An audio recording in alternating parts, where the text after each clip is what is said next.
Hello my dear friends, you're on the Military Summary channel, and in this video we're going to discuss the most important events that took place during the previous 24 hours. We have a lot of very interesting updates, so let's start. And now we can say that most likely just these days, just now, by the end of the fourth year of war between Russia and Ukraine, Zelensky, the president of Ukraine, has realized that this war, that this special military operation, this war between the Russian Federation and Ukraine is not a joke, is not a game, and everything is very, very serious.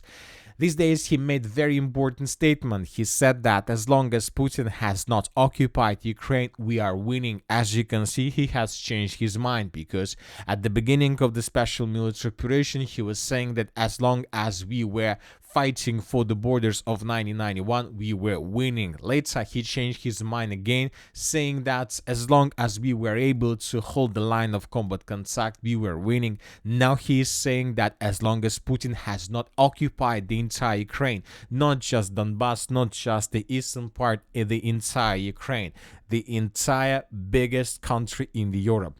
So we see that he realized, and he most likely changed his mind after yesterday massive missile attack and drone attack that took place between the 6th and the 7th of September of 2025. I would like to remind you that Russians yesterday used 880 air vehicles to attack Ukraine. Lots of explosions were recorded on the territory of the city of Kiev. Basically, along the entire Ukraine, in the central, in the eastern, several explosions took place in the northwestern part. But the most important is not even the number of drones and missiles that the Russians used. First of all, is that the Russians, for the first time for a very long period of time, attacked the thermal power plant. As a result of a massive attack on the Ternopolsk thermal power plant, power outages are being recorded in parts of Kiev and populated areas of the region. So Zelensky realized that most likely this autumn and this winter is going to be very, very difficult for Ukrainians, and most likely we're going to see another wave of immigrations of Ukrainians in the direction of the European countries. And this is not the end.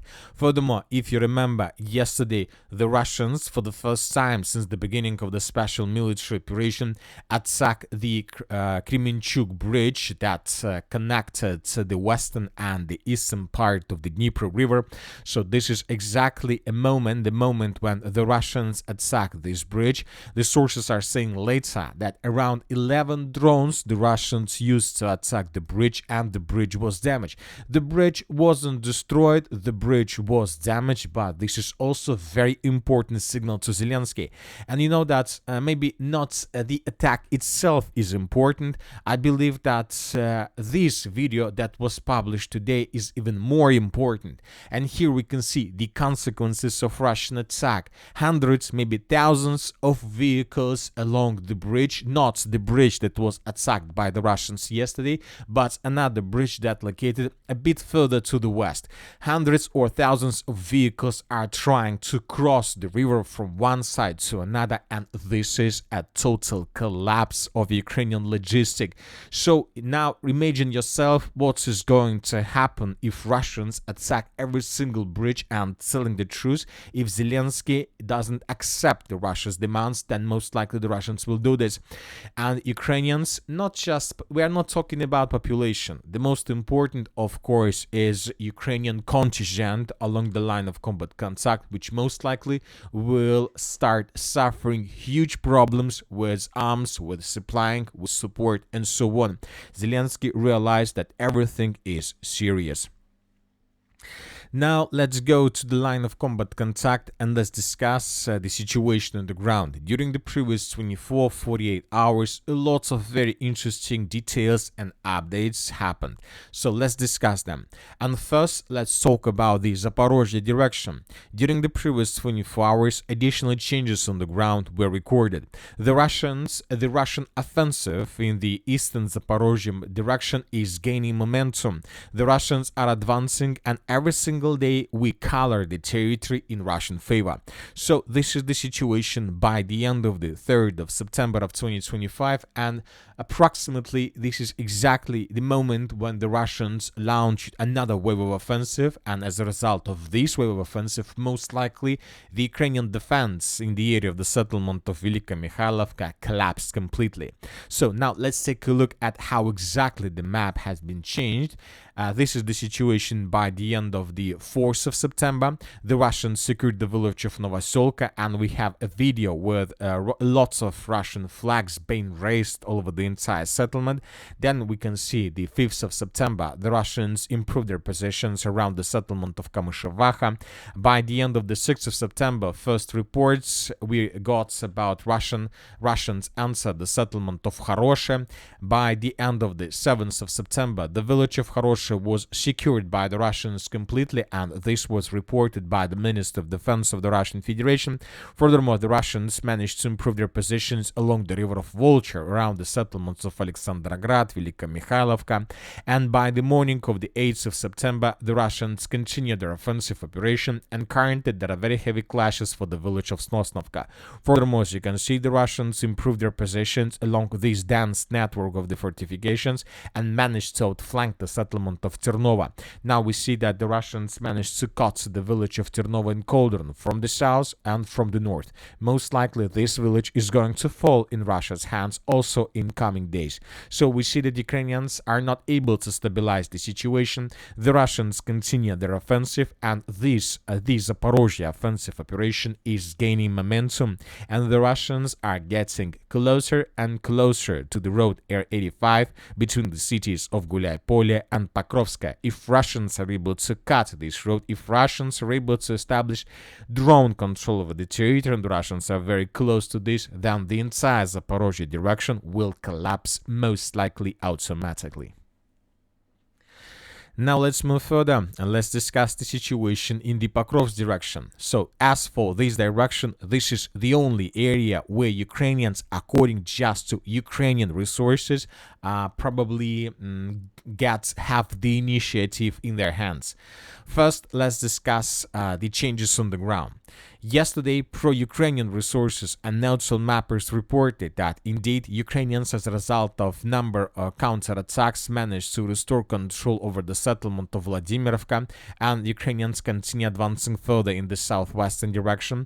Furthermore, the Ukrainians answered the village by the name of Zaporizhzhia, and currently there are very heavy clashes. There were very heavy clashes by the 7th of September of 2025, and yesterday we came to the conclusion that most likely the Ukrainians will continue offensive operation further until they get the village of Mayak, with the purpose to cut Russian positions to the north completely from the mainland, so just to encircle and to cut the Russians in Koldron. And as for the 8th of September, we got additional interesting updates. First of all, according to Deep State, the pro-Ukrainian resource, we have significant changes on the ground in this area.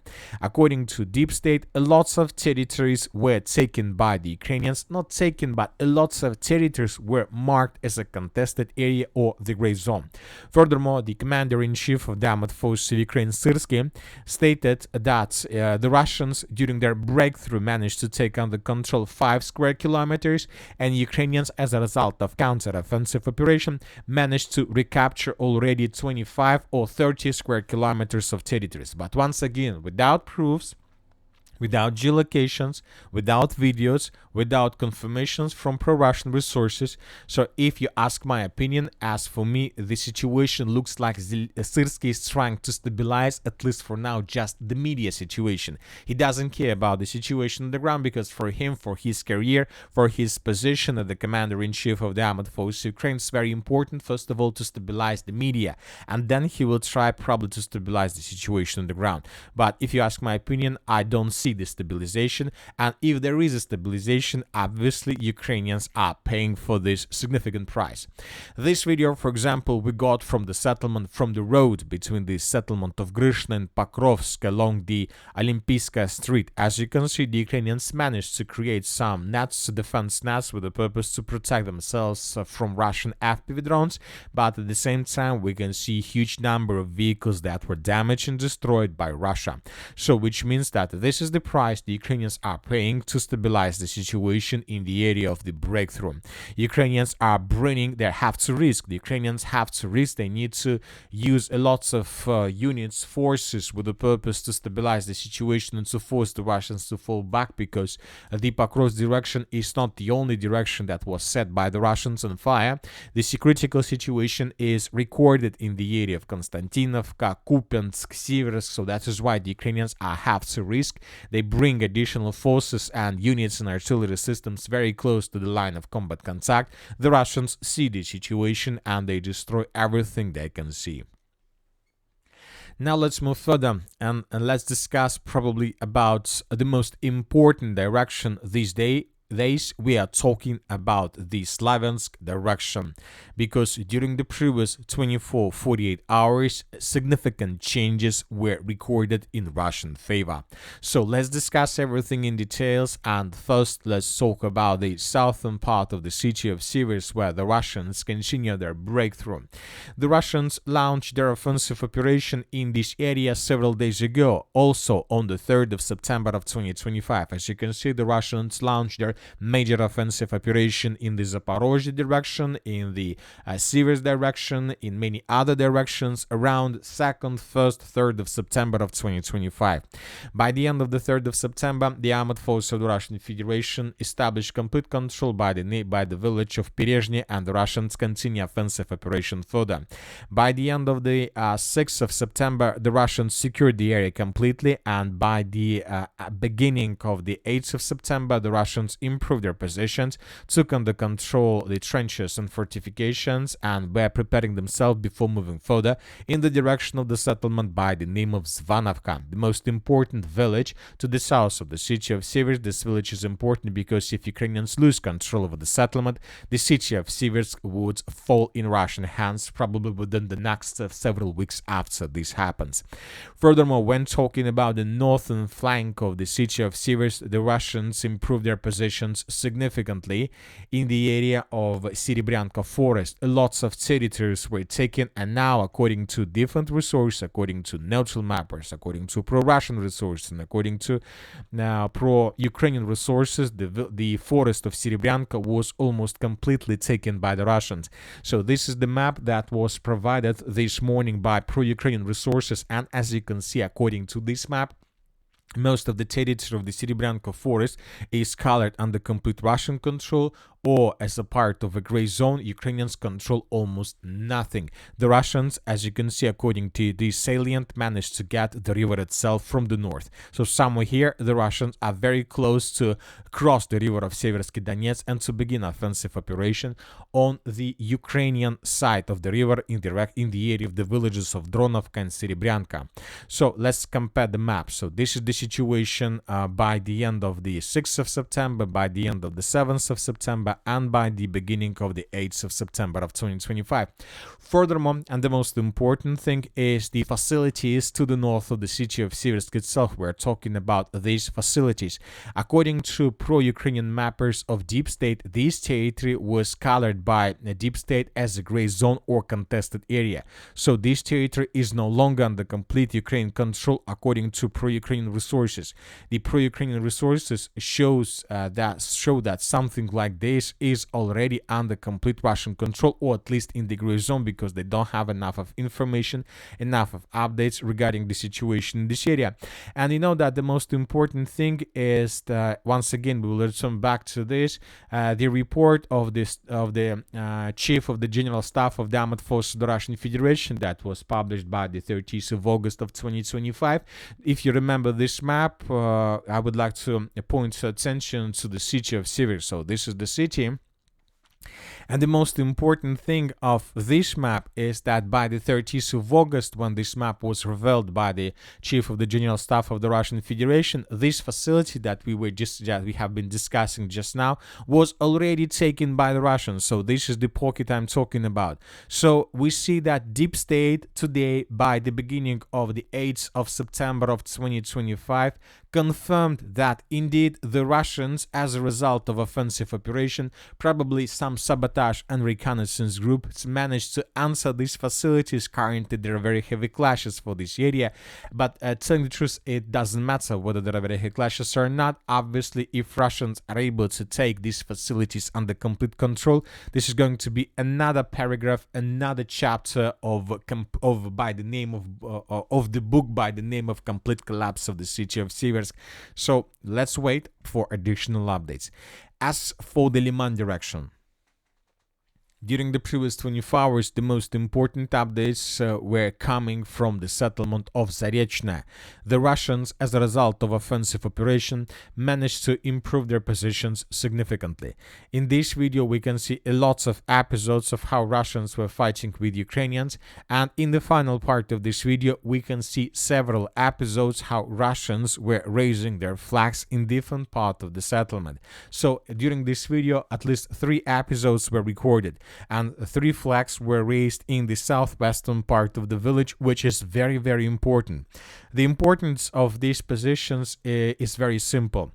The Ukrainians on the territory of Zaporizhzhia had 2 lines, 2 roads for support: Lyman Zaporizhzhia, Lyman Stavki Zaporizhzhia. Now the Russians control the southwestern part of the village, which means that Ukrainians lose possibilities to use 0528 road with the purpose to supply their contingent.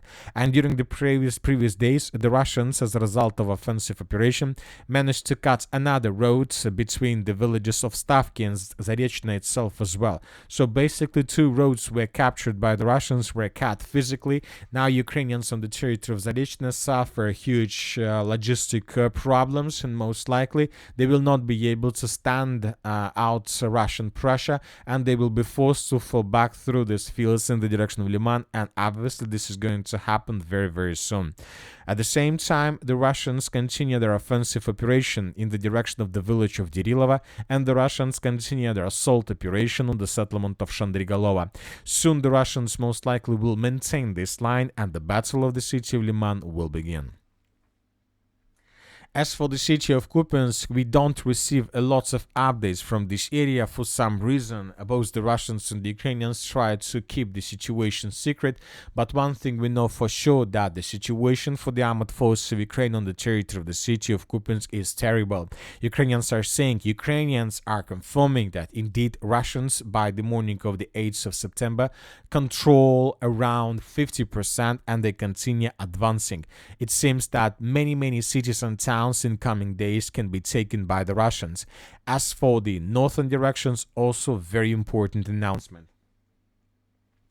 According to neutral mappers, as a result of clashes, the armed force of the Russian Federation managed to establish complete control over the village by the name of Yunakivka.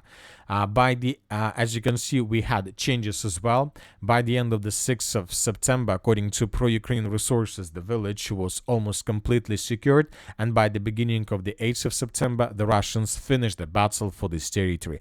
And all these things, like the situation in the city of Yunakivka, Volchansk crisis, the Kupiansk crisis, the Lyman crisis for the armed forces of Ukraine, the Zaporizhzhia crisis, happened just due to one thing. Ukrainians, after the Russian breakthrough around the city of Pokrovsk, were forced to bring here additional forces, and that led to weakening of lots of front lines all over the entire line of combat contact. The Russians decided to use this advantageous situation, and now we see what we see. And that's it for the short video. Military Summary channel reminds we condemn any violence in the world. Thank you for watching, subscribe to my channel, put your likes, join my Patreon, and have a good day. Bye bye.